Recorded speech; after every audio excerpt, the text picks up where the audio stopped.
ఓం గం గణపతే నమః. Welcome back to Anu devotional voice. నేను మీ అను. అలా శ్రీహరి సాక్షాత్కారం తర్వాత, శ్రీహరి దర్శన భాగ్యం కలిగిన తర్వాత ఆ బ్రాహ్మణ యువకుడు ఎంతో ఆనందంతో, సంతోషంతో, సంబరంతో మరొక్కసారి ఆ శ్రీహరికి నమస్కరించి తిరిగి తల్లిదండ్రుల్ని కలుసుకున్నటకై తన గ్రామానికి బయలుదేరుతాడు. చాలా రోజుల తర్వాత తన కుమారుణ్ణి చూసినటువంటి ఆ వృద్ధ బ్రాహ్మణ దంపతులు ఎంతో ఆశ్చర్యపోతారు. మాఘపురాణం 5వ అధ్యాయము మృగశృంగుని చరిత్ర. కుచ్చుడనే బ్రాహ్మణ కుమారుని పుత్రుడగుడి చేత ఆ బ్రాహ్మణ యువకుడికి కౌచ్చుడనే పిలవసాగారు.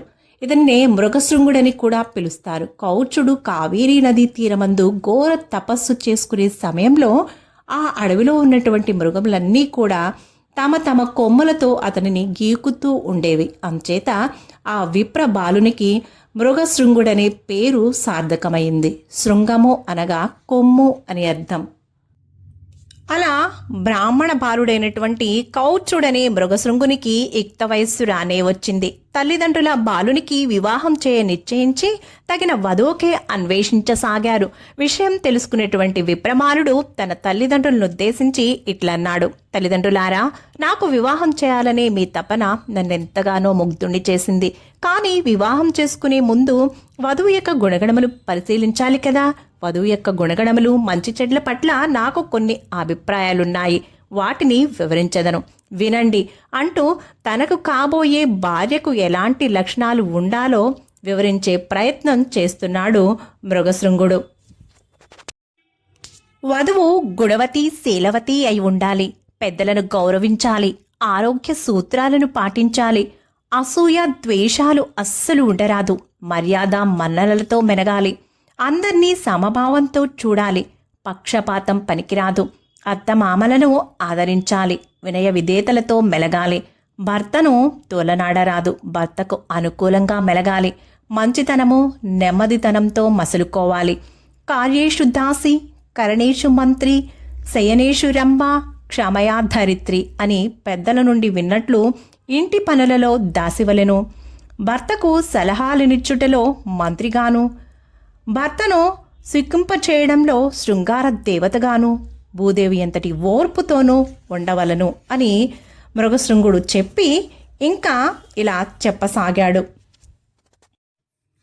ధర్మార్థ కామ మోక్షములనడి చతుర్విధ పురుషార్థములను తెలుసుకుని వాటికి అనుగుణంగా మెలుగుతూ మోక్షమును పొందు మార్గమును అన్వేషించున్నదిగా ఉండవలెను.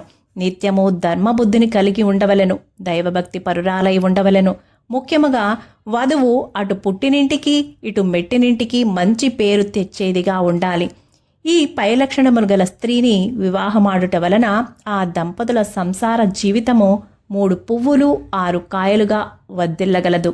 పెద్దల మాటను గాని, భర్త మాటను గాని జవదాటక వారికి అనుగుణంగా నడుచుకుని స్త్రీ పరమ పవిత్రురాలై దైవ సన్నిధికి చేరగలదు. కావున అట్టి సద్గుణ సంపన్ని అయినటువంటి స్త్రీని వివాహమాడవలెను.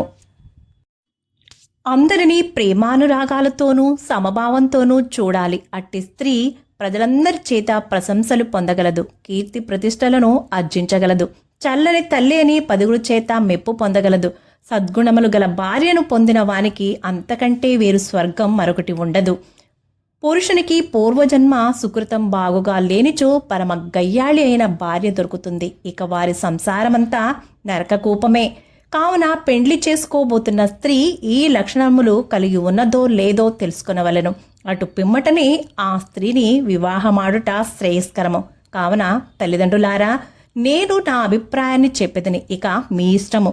పెద్దల మాటలను, జన్మనిచ్చిన తల్లిదండ్రుల మాటను జవదాటే వాడిని కాను అని ఆ విప్రబాలుడు తన అభిప్రాయాన్ని తెలియజేశాడు. పుత్రుని మనోగతము గ్రహించిన తల్లిదండ్రులు ఎంతగానో సంతోషించిరి. కావున మనందరం తెలుసుకోవాల్సిన విషయం ఏంటి అంటే, వధువు మంచి కుటుంబమునకు చెందినదై ఉండాలి. మంచి మర్యాద, మన్నన తెలిసిన విద్యావంతురాలై ఉండాలి. దేవ బ్రాహ్మణులను పూజించున్నదిగా, దైవభక్తి తత్పరత కలిగినదిగా ఉండవలెను. పుత్రుని మాటలు విన్న తల్లిదండ్రులు సంతోషించి, నాయనా, కుమారా, నీ అభిష్టమును నెరవేర్చుకొనుటకు ఆ భగవంతుణ్ణి కూడా వేడుకొనము అంటూ దీవించారు. విన్నారు కదండి, మనము వివాహం చేసుకోబోయే వధువు ఎలాంటి లక్షణాలు కలిగి ఉండాలో. అందరూ కూడా వివాహం చేసుకోబోయే ముందు ఈ లక్షణాలు ఉన్నాయో లేదో తెలుసుకొని మరి పెళ్ళిళ్ళు చేసుకోండి. మాఘపురాణం 5వ అధ్యాయం సమాప్తం. Thank you for watching. Please subscribe. Please like, share, comment on my video.